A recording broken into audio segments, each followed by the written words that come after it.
Hey everyone, welcome to this OpenRocket 101 session. I'm hoping today we'll be able to dive into OpenRocket and we'll show you how to build your very own rockets at your very fingertips, right in front of you, in front of your computer. So before I jump in, let me start by introducing myself. Hi everyone, my name is Israel. I'm currently in my third year of mechanical engineering at undertaking University, and I'm the current team manager and outreach instructor for Ontario Tech Space and Rocketry. With me today, we have Luke. Luke is the current outreach lead for Ontario Tech Space and Rocketry, and later down the slide, he will be going over how to actually use OpenRocket 101.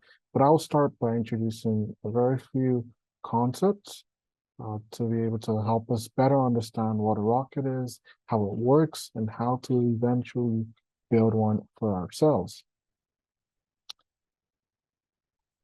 And so just before we begin, I just want to make it clear that I want us to try and be respectful in this chat. So microphones have to remain on mute unless you're called by an instructor to ask a question. Please respect everyone in the classroom. Right, you got to make sure we're not making jokes that are unpleasant. And you also want to make sure you're using the chat function to only talk about things that relate to the activity. And so with that being said, let's jump right in. So very first question to you all is, what is engineering? And I'm going to give a second or two for you guys to think about that.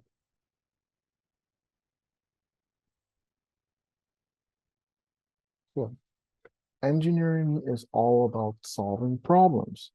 Now, engineers love to design, we love to build, we love to test things in order to be able to effectively solve problems.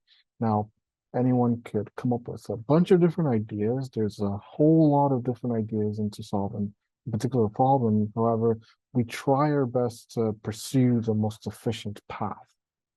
And you also have to consider a lot of things when trying to solve problems. You have to consider the cost, how expensive it is. You also have to consider the safety and how practical it is. Some ideas are very well thought of, but sometimes may not be the most practical or realistic ideas. And so engineers have to take all this into account to be able to eventually solve problems. And so with regards to engineering, there is a lot of different types. Right. So I mentioned earlier at the beginning that I'm currently studying mechanical engineering. And mechanical engineering deals with working with machinery. So machines that do work for us, cars, trains, gear systems, we work on things like that. So it's a very hands-on job. Sometimes I'm always in the shop working or I'm at my computer designing, but it's very mechanically inclined. So machinery is what we love to work with. You also have aerospace engineering, which deals with things that flies, so planes, UFOs, and you can also consider spacecrafts, rockets under aerospace engineering. And so they deal with systems like that. And then you have mechatronics engineering, which deals with robots and automated systems and things that move by themselves. You have computer engineering, which deals with the design and building of computer hardware. You also have civil engineering. They build things from our houses to buildings around us to constructions for schools and bridges and railroadways. And then you have biomedical engineers who deal with equipment and tools that are used in the healthcare industry. You have chemical engineers who make sure all the chemicals we use on a daily basis are safe for our environment and also for us. And then you have electrical engineers who deal with everything regarding electricity. So they deal with computer circuit boards, they deal with electrical wiring in our houses, and electrical wiring everywhere else we see on the streets. And so another thing I'd like us to be familiar with is STEM. So STEM, as we know it, I'm sure a lot of us probably know what it stands for. It stands for science, technology, engineering, and math. And so science, I'll start off with that. Science is the way we understand the world around us. So typically you would start off by making observations, and then you start with hypothesis, meaning you're guessing what the observation may be. right? And then you start to come up with theories as to why your observation has been observed and why it is the way it is. And then you end up with different laws. So we can come up with like a law, for example, Isaac Newton's first, second, and third laws of motion. Then we move on to technology. Technology represents the tools and machines that help us solve problems. So things like your phone, things like a scooter, like a car, these are things that help us solve problems on a daily basis. Next, we have engineering, which is all about solving real world issues. And we do this by designing and building models. And finally, math. I'm sure math is all of our favorite subjects. And math is really beautiful because what you can do with math is you can take the world around you and convert it to something that you can model. So you can convert it to something on paper. And so it's all about using numbers, shapes, and patterns to be able to map out the world and understand it a lot more better. Now let's dive into rockets. So what is a rocket? In simple terms, a rocket is a vehicle, just like a car, just like a train, just like a scooter. It helps us take objects, things from point A to point B. A rocket in particular helps us fly upwards, and it helps us reach very high up in the sky and sometimes even out of space into other planets. And so on the left, you can see a picture right over here of me with a few other guys. There's Dylan, there's Mateo, and there's Francis. And that was our team rocket for Launch Canada last August. And on the right, you can see a much more scaled up version of that. That rocket over there was for the space programs, and it carries actual human beings into space. So, in simple terms, just to recall, a rocket is an object or a vehicle that helps move people to space. And so it's the current method of transportation we have that is available to us to be able to supply things into outer space. Here you can see a view from the ISS. This is how beautiful Earth is from up there in space. And we're able to perform different research. We're able to make satellites uh, and deploy them up into space. And so I'm just going to very quickly go over the flight stages of a rocket. Right, you can see in this diagram on the slide, we start off with a launch. Right, you can see the rocket. It is attached to what we call a launch rail or a launch pad, in which the rocket is guided to ascend upwards. Then the rocket flies up to whatever altitude or to whatever maximum height it may be able to reach. And then it releases a parachute, which makes it descend slowly and hit the ground or the ocean or a body of water, right? And so when it hits the ground, this is the recovery stage. And this is where we start to look for the rocket and try to recover all our scientific payload or the individuals that were on board. And so let's take a little bit of a closer look into the rocket itself. As you can see, we have the very tip of the rocket in red. It's called the nose cone. And that could contain some of the actual experimental things that we need to make observations in space. So you could have your astronauts close to the tip of the rocket, or you could have different kinds of sensors at the tip of the rocket. Next, you can see we have some launch logs on the side of the rocket.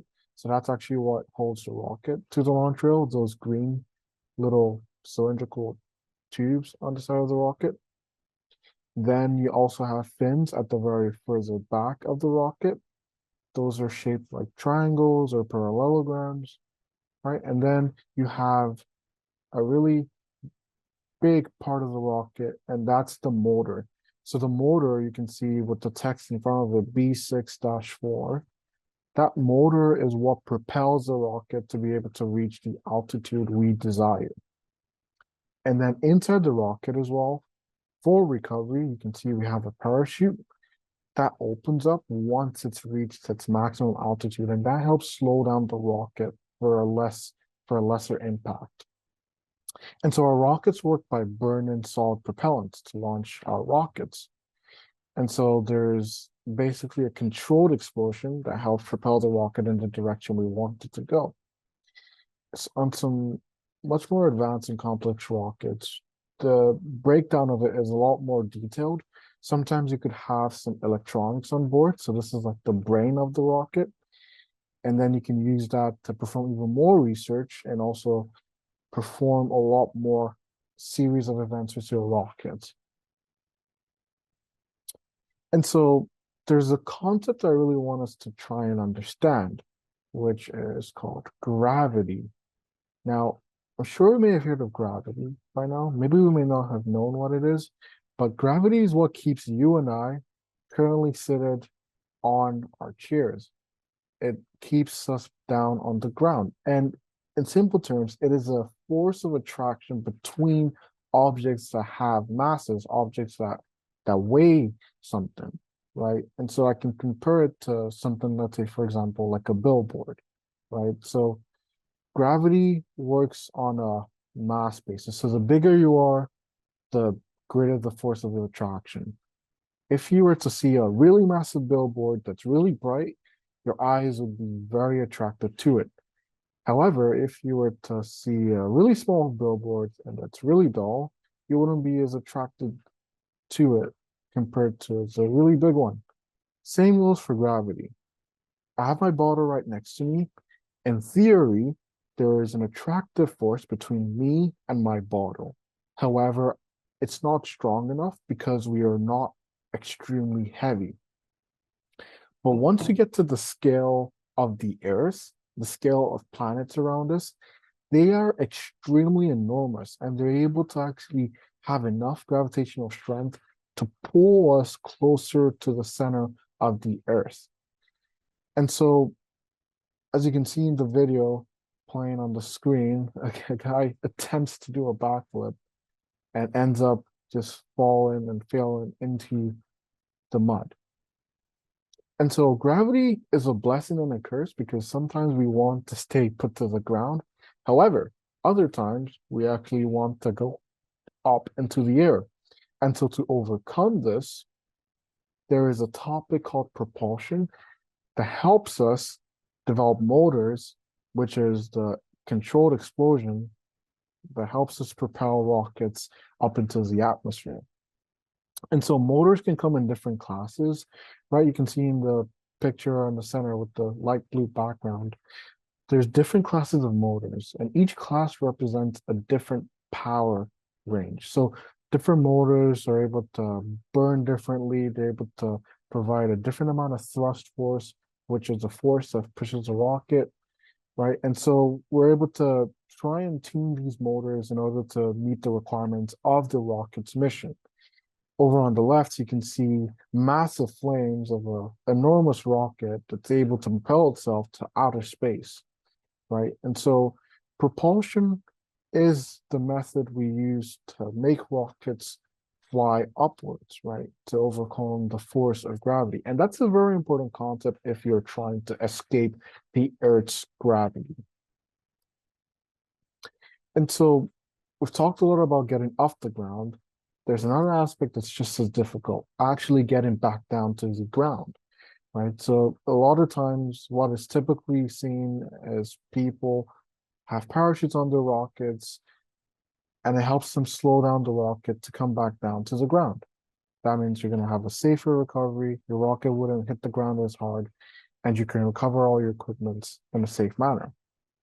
Nowadays, there's been a lot of companies that are taking a different approach. You can see in the center video, there's a company called SpaceX that has self-landing rockets.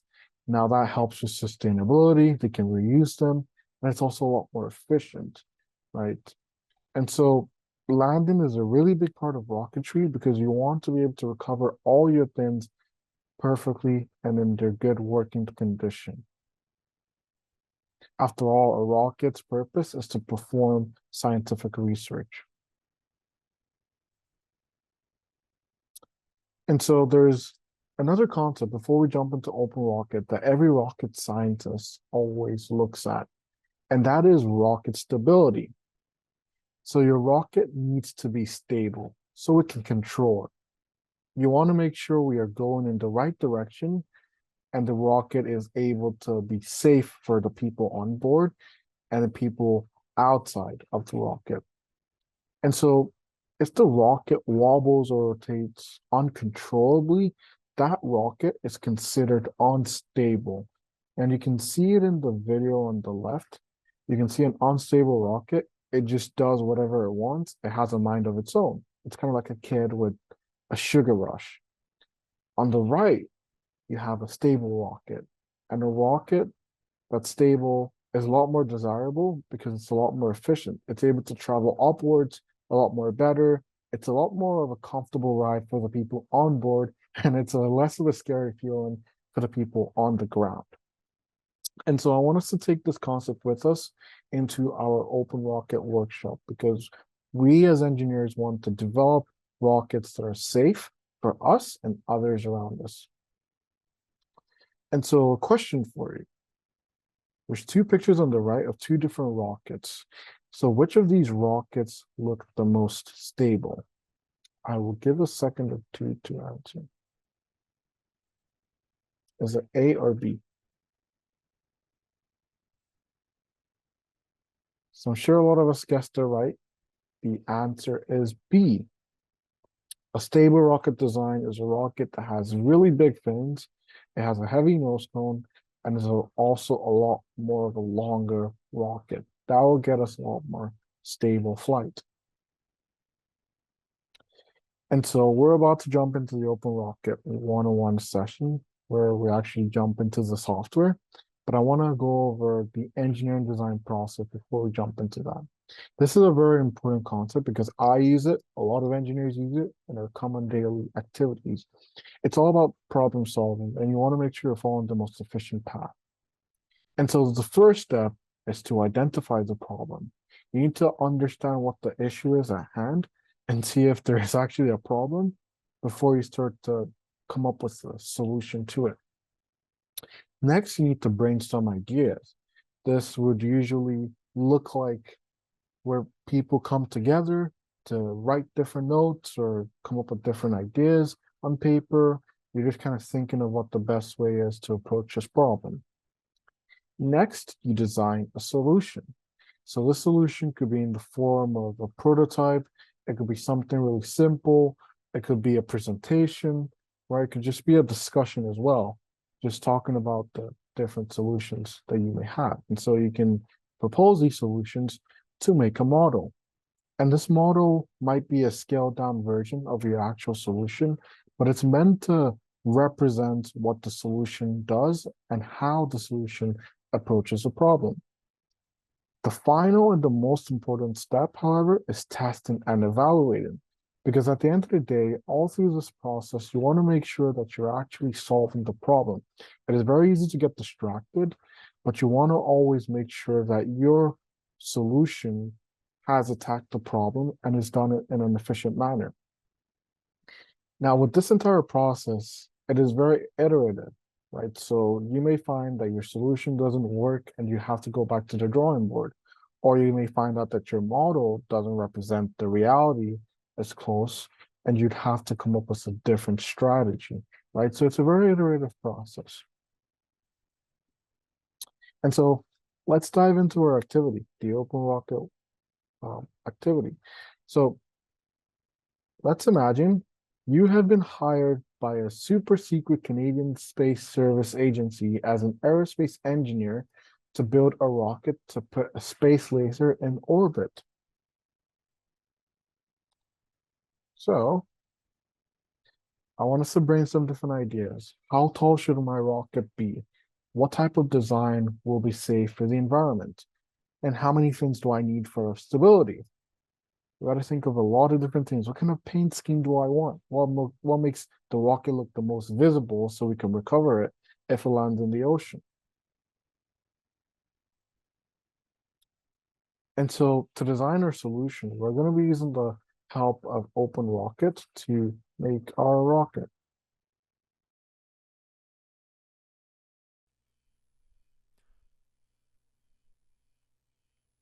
Alright, now we're going to go over how to both design and render our own rockets in OpenRocket.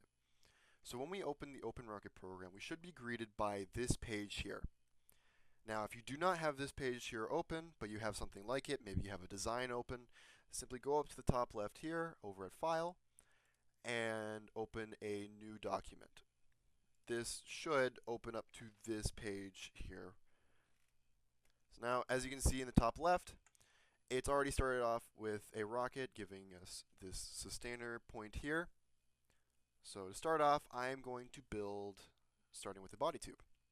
Now, these are all body tubes that have already been built, that have been integrated into the program, already built in the program as well.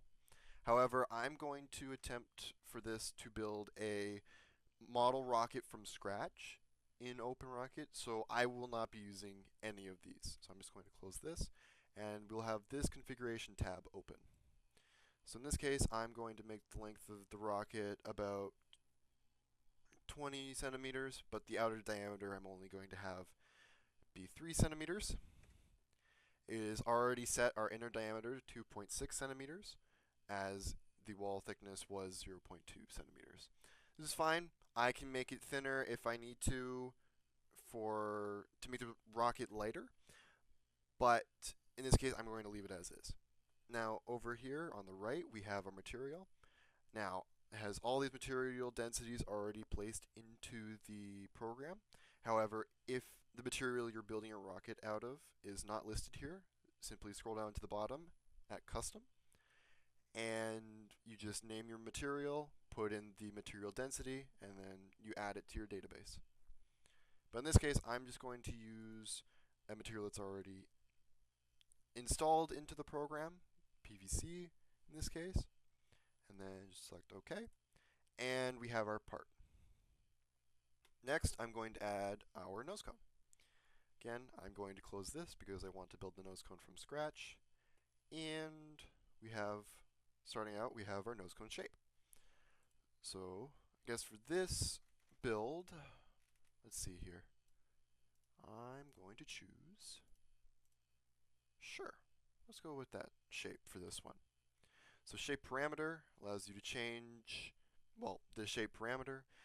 For this one, I want the length to be, let's say 17 centimeters for this one. Base diameter, I want it to be the exact same as the diameter of my body tube.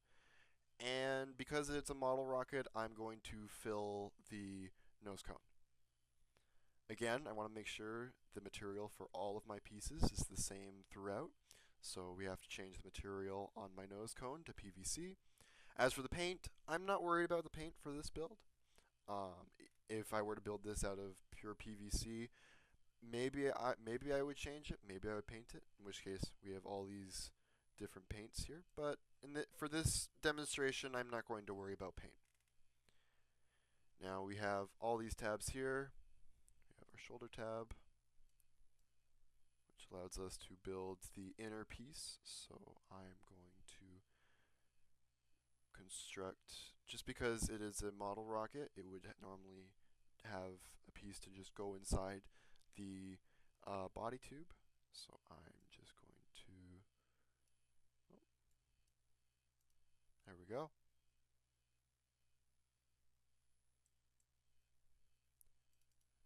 There we go. So with that, I'm going to press OK. And now we have an issue. We have our nose cone, we have our body tube, but the two are not in the right order.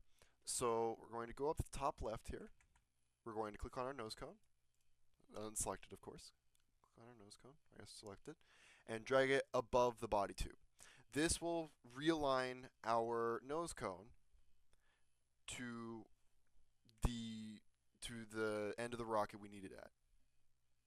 Next, I'm going to click on our body tube again because I need to add our fins.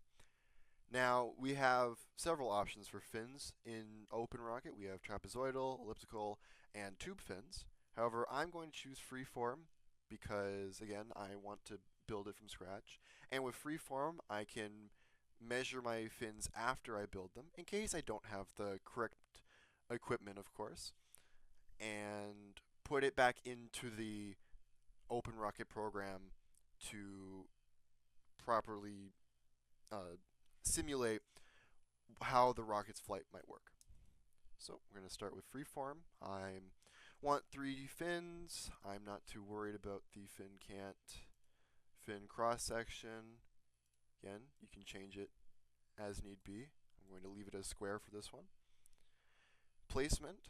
So if I move this here, if I change the placement, of course it changes compared to the parent component. So if I clicked on the nose cone and added fins, it would change compared to the nose cone. Again, rotation. I can change the rotation of the fins if I need to. I'm just going to leave it at 0 for now, because I'm not too worried. And I want to change it to PVC to align with the rest of my build. Now, as it's a model rocket, I'm not worried about the fillet for the fins here, but I will change it to PVC just in case. Now for the shape.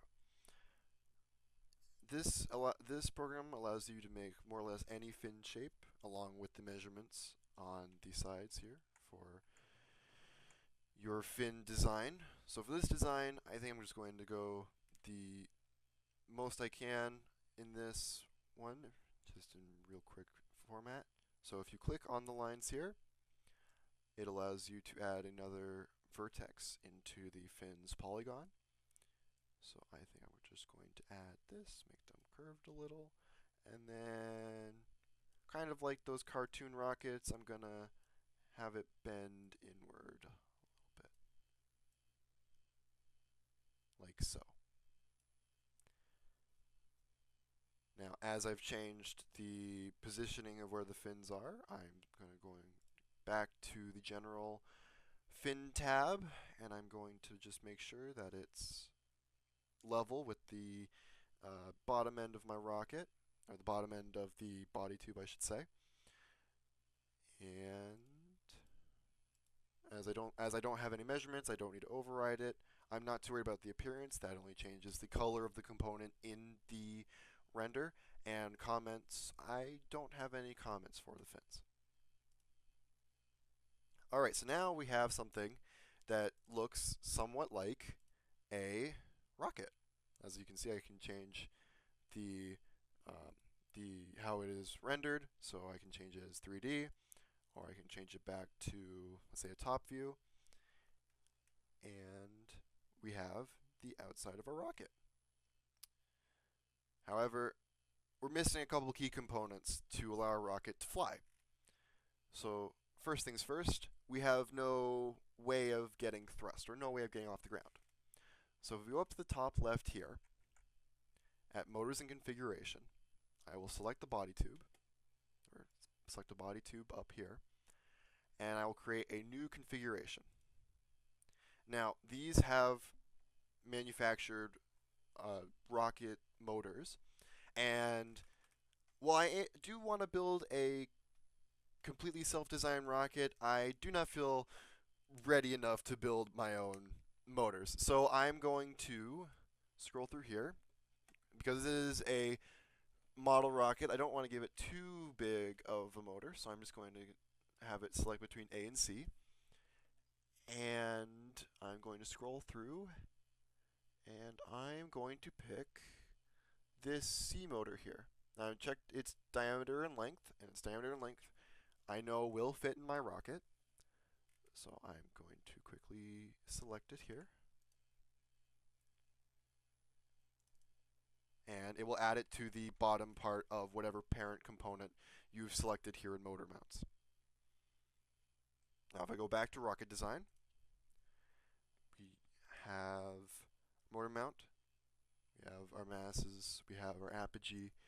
We still need to add a couple more pieces to fully simulate how it would fly. So the next thing I'm going to add is our launch lug. And again, I want to build a stock launch lug. So I'm going to build one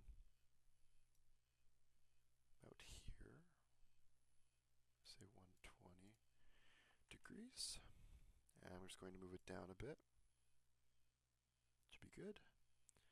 I want it to be It's not a big rocket, so I'm not worried about how large it is, and especially if the launch rod is not that large. Make sure to change the inner diameter to your launch rod. Of course, measure afterwards, but I think I'm just going to leave the inner diameter and outer diameter as is, and maybe change the length to 2 centimeters. Yeah, it should be good. Again, change it to PVC. Regular paint, I'm not worried about. Press OK on it. Now, I can't see from this view, but if I go to the 3D view, oh, 1 second, the 3D view here, you can see that I've accidentally made a mistake. I've put my launch lug on my fin. So I'm going to quickly go back to the launch lug, and I'm going to quickly rotate it somewhere that's not in the fin, and maybe I'll move it back up a bit. Maybe change the length a bit. Not too long. And there we go. Next, if you want to add this to your rocket, if you want to add a boat tail to your rocket, there is no really boat tail component here. So what I do is I use the transition. Give us transitions, we don't want these. And then measure your boat tail to however you want. So I'm just going to make boat tail about 3 centimeters long. And all you have to do is turn off the automatic and change the, oh, chose the wrong one. 1 minute, please. Change the diameters to fit how your boat tail is. Again, I want it in PVC, regular paint, and voila. We now have a boat tail on our rocket. Finally, I'm going to go back into the top view real quick because I want a couple more things. I want to add the interior pieces. So for the recovery wadding, I'm going to add a mass component here. Add the length, put it lower in the rocket, and give it a mass of, let's say, 3 grams. Depends on the recovery wadding you use. But I'm just going to say 3 grams for now. Again, make sure to measure everything. Next, I want to add a shock cord. I'm just going to use a regular shock cord because I have no means of producing a proper shock cord. So I'm just going to use a manufactured one. Again, you will want to orient it where it will sit in the rocket. And then finally, because it's a model rocket, we can add a parachute if you have a parachute. But for this one, I'm going to add a streamer. Again, it will give us all these different types of streamers. I'm not going to worry about that. I'm just going to make a made-up streamer. So let's say we're good with the 50 centimeters length and 5 centimeters width. All I need to make sure is that it is in place. It is in place where it would be during flight. So again, because I don't have enough room, I'm simply just going to move all the pieces real quick and change the length of this because recovery wadding would just squish down in space. And there we go. Finally, I want to make sure to add a engine mount, as the body tube is a lot wider than the motor is. So I'm just going to add engine block. Again, make it on my own. Want to change its placement to the top of the motor. And I want the inner diameter to be 1.7, or sorry, 1.8. My mistake. Again, I want it to be made out of PVC and add it.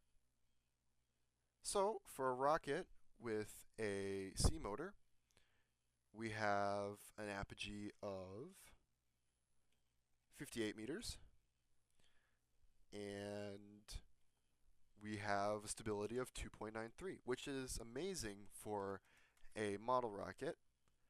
However, let's change some things to see how we could help stability. So first of all, normally when we have a nose cone, it's not going to be filled. Even if you get a regular one, it's usually going to be hollow. So we're going to change it from being filled and leave it as is. So now we're down to stability of 1.49, which is still good. However, how could we make it better? So the first thing we could do is, if you're okay with it, we could completely lose the boat tail here. We could change the boat tail, and smaller it gets, more stability we get. So I'm just going to put it to 1 centimeter here. Another thing we could do is we could go to the fins, and we could add more fins. So you can see when I add, it is at 1.65 right now, and when I add a fin, it goes to 1.88. Now, adding fins gets to a point where it's too much, so I usually find if you have 3 fins, 4 fins will work. Again, this is for model rockets. May differ depending on your rocket. And finally, thinning out any piece or making any piece weigh less, whether it's making it out of a different material or, of course, making it more hollow, will also add, dependent on where it is, to your stability or apogee. So in this case, we have pretty good stability. We have an apogee of almost 100 meters, which for model rocket, that sounds amazing. And we've made sure that our center of gravity is in front of our center of pressure, which is a good rule of thumb to have if you're ever trying to fix a design of a rocket, is have it render and see where the center of pressure is relative to the center of gravity. If it's behind the center of gravity, or more or closer to the motor than the center of gravity is, you will usually have a more stable flight than if it was the opposite way. Now, if I wanted to put a different motor in, I simply go here, I add a new configuration, and let's say I don't have any C motors, so I would put, let's see here, what do we have? Let's say we have a half A motor here, right? Same measurements, but different impulse.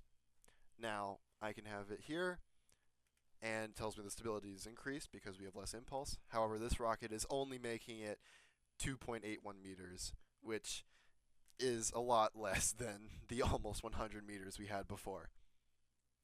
If I ever want to change the configuration, all I do is I go to the top right of the render here, and it has all the configurations I've already tested. So I can go back to the C motor, and it will automatically change everything. Finally, before I leave the rocket's render to go build the actual rocket, I want to make sure that if there are any issues with the flight, that I know about it beforehand. So here we have 2 simulations. You can see in the configuration which motor each simulation has. So if I run both simulations, let it load. There we go. We have, for simulation 1, have the same data. However, we do have a warning. The recovery device deployment's at too high of a speed, and we have a large angle of attack with the half A motor. So in that case, we would continue designing, see how things change. With it, especially with a warning of the large angle of attack, we could always make changes in our design using the plotting data function and stability versus time. Oops, sorry, that's my bad. Angle of attack and orientation versus time. We plot that, and we can use this data here and reference it across all iterations to see how to fix the rocket. And of course, as some may have noticed, I would have to move the launch lug again, as when I added the new fin, it got in the way, but that is something we can easily change. Finally, I wanted to mention, if there are any issues with the rocket, as if I go back to the rocket design and move the nose cone back to like behind the boat tail, we'll get a warning in the bottom right here that the forward end of the airframe is open. It'll tell us which piece, and it'll tell us which pieces have the warning and why the warning is there. If we are building the rocket, we just need to make sure to double check those warnings, as there is no noise, so they might go unnoticed. But as for now, I'm just going to move those, come back to the front of our rocket, go back to the top view in case I need to change any interior portions of the rocket. And with that, we have completed from scratch the design of a model rocket.